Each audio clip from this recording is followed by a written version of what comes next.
के बने स्कूटर क्यों बंद कीते? लंडा बाजार जे वगे वेने आ तो उत्ते सन किसी अपने संगी बेली या रिश्तेदार वेख लिया साडे पल्ले तो कुछ भी नहीं रह वेना। मैं ते अगे भी यही सोचदा पिया सो शादी मेरी यूरोप होंदी पई ते शॉपिंग असी लंडे बाजार च करनी केडी बेइज्जती वाली गल है। स्कूटर होनी पीछा मोड़ो सरगोदे शॉपिंग करन चलिए। सरगोदे वैणे वाले दा मूंह ते विख्या है बोझे मेरे 750 रुपया है ओ पेंटां लिसां या तेल पवसां। चगला जान दियो मैं स्कूटर किस वास्ते खला रहा तुसी आपे ही लड़न लग पे हो। मैं ते आख्या लंडे बाजार है सन किसी अपने रिश्तेदार वेख लिया तो सन पूरे इलाके च भंडी रखना।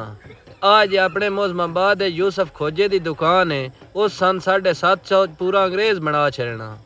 चलो जिवें थोड़ी मर्जी बहरहाल मैं इस गल ते पूरा मुतमैन कोई ना। पिछो तेरी धौनी चेक मैं दित्ती ना तो पूरा मुतमैन हो वैना। चल मैं आख्या गा केक मरे इस नहीं तेन पिछो मैं केक मार वैनी है।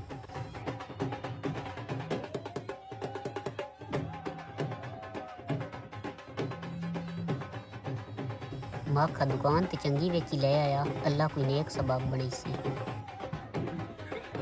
आओ जी। अस्सलाम वालेकुम। जी वालेकुम अस्सलाम। जनाब हुक्म करो केड़ी चीज चाहिदी है? जी जनाब सन पेंटा शर्टां चाहिए रेट भी मुनासिब होवे ते असी लगी भी पूरे अंग्रेज। जनाब तुसी चेक करो इंशाल्लाह तुहानू पसंद भी होसन ते रेट भी साडा पूरे मौसमाबाद नालों मुनासिब होंदा। अगे चलो लड़का तुहानू चेक करेंदा। एहसान हो ए माका भाई आन दिनां अच्छियां ते मेरी पेंटां चेक कराओ। जी ठीक है मैं दे देना।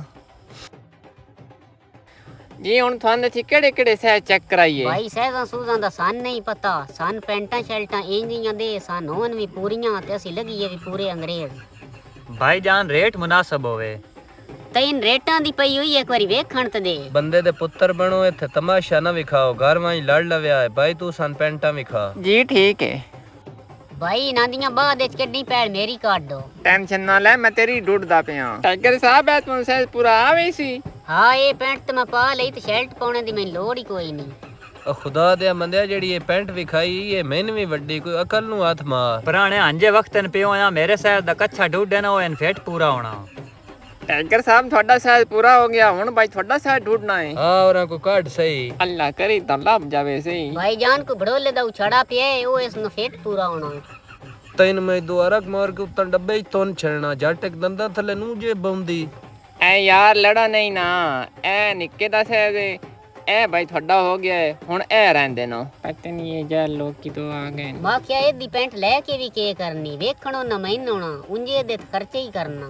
तैन मैं इंजे दो एक धरनी ना तेरा मैं हुंदा भी कोई नु आउण देना। ए इंजे बकवास करदा पई तू अगा पैंट विखा। लो भाई जान थोड़ा साइज भी मिल गया है इको ही पीस बचा है बस ये थोड़ी किस्मत बेचा। मां क्या शांति इस मगरो ला देई असल पैंट एदी इस कड्डी है बाकी गल्लां छाड़ दो एक बार ये दो मेरी पैंट वेखो। आ एक बारी गौर नाल वेखे ना मैं ते मुडो कोई नु पाउणी मैं ते पैसा आ बेवकूफा जेड़ा तेरा सहज है उहे ही तेन पूरी आउणी ए भला तेन पूरी आउंदी है सही तेरी धौनी च भी पटा पाया तावी ये तेन लम्मी आउणी। थोड़ा जल्दी कर लो मैं और गाहक भी भुगताने नो तुसां जेड़ा ड्रामा बनायो है। भाई ये दियां ना सोणो पैंटा सन पसंद नो तू इन्हां दा रेट दसो।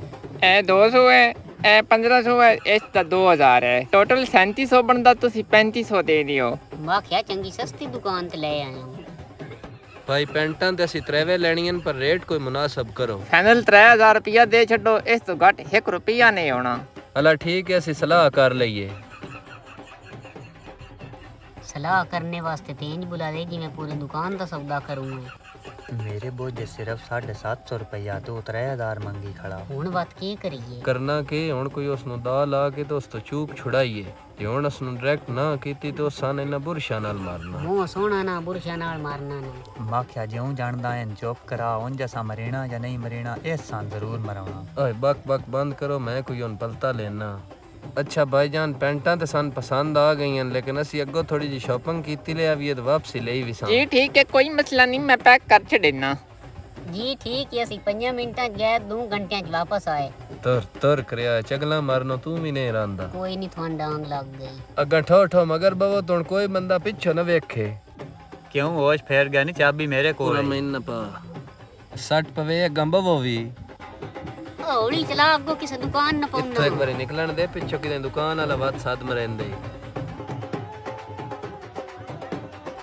मां क्या स्कूटर खिला रहे ना ਇੱਕੋ ਜਿਹਾ ਜਗ੍ਹਾ ਮੰਡੀ ਹੋ ਰਹੀ ਸਾਨੂੰ ਵੀ ਕੋਈ ਗੱਲ ਦੱਸੋ ਸ਼ੋਪਿੰਗ ਤੇ ਅਸਾਂ ਉੱਥੋਂ ਕੀਤੀ ਕੋਈ ਨਹੀਂ ਉਹ ਖੁਦਾ ਦੇ ਮੰਨਿਓ ਉਹ ਜੇ ਕੰਮ ਬਹੁ ਮਹਿੰਗਾ ਸਨ ਜੇ ਜੱਟ ਦਾ ਜੱਟ ਲੋੜ ਨੂੰ ਤੇ ਸਨ ਐਡਾ ਖਰਚਾ ਕਰਨ ਦੀ ਕਿਹੜੀ ਲੋੜ ਏ ਚਲੋ ਬਸ ਸਾਰੇ ਕੱਚੇ ਪਾ ਲਈ ਸਾਂ ਯੂਰੋਪੇ ਵੀ ਕੰਮ ਚੱਲਦਾ ਨਹੀਂ ਇਹ ਕੱਚੇ ਕਿਦੇ ਪਾਉਣੇ ਨੇ ਮੇਰਾ ਇੱਕ ਦੋਸਤ ਕਰਾਚੀ ਆਉਂਦਾ ਤੇ ਉਹ ਸਾਰੀ ਫੈਮਿਲੀ ਪੈਂਟਾਂ ਸ਼ਰਟਾਂ ਪਹਿਨਦੇ ਨੇ ਕੱਲ ਉਹ ਵਾਪਸ ਸਰਗੋਦੇ ਆ ਰਹੇ ਨੇ ਜੱਟ ਦਾ ਜੱਟ ਉਹਨਾਂ ਦੇ ਕੋਲ ਮੰਗ ਕੇ ਤੇ ਕੰਮ ਚਲਾ ਲਿਸਾਂ ਆਖਿਆ ਗੱਲ ਮੇਰੇ ਦਿਲ ਦੀ ਕੀਤੀ ਏ ਜਿਹੜੇ ਆ ਪੈਸੇ ਮੇਰੀ ਜੇਬ ਵਿੱਚ ਐਨ ਨਾ ਇਹਨਾਂ ਦੀਆਂ ਉਹਨਾਂ ਬੋਤਲਾਂ ਪਿਵਾ ਲਿਸਾਂ ਤੁਸੀਂ ਮੈਨੂੰ ਸਿਰੇ ਬਣਾਈ ਖੜੋਤੇ ਹੋ ਮੇਰਾ ਵੀ ਅੱਲਾ ਸਬਬ ਬਣਾਈ ਸੀ